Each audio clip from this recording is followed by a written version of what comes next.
So hello guys, welcome to my first time new vlog. सबैले माया देखाइदिनु होला। आज चाहिँ यसो बाहिरतिर घुम्नको लागि निस्केको थियौँ कुम्मीतिरबाट भर्खरै फर्किँदैछु भनौँ, बाटोमा छु। साथीहरू चाहिँ अलि अगाडि नै छन्। म चाहिँ यतिकै भ्लग बनाएर हिँडिरहेको छु। पहिलोचोटि बनाइरहेको छु, खासै बोल्न पनि आउँदैन मलाई, फर्स्टचोटि भएर होला नर्भस भएको छु।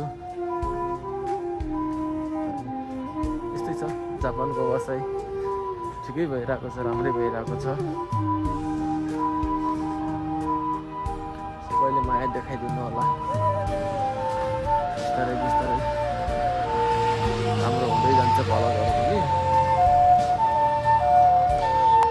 जापानको एम्बुलेन्सहरू पुरा तीव्र गतिमा गइरहेको छ।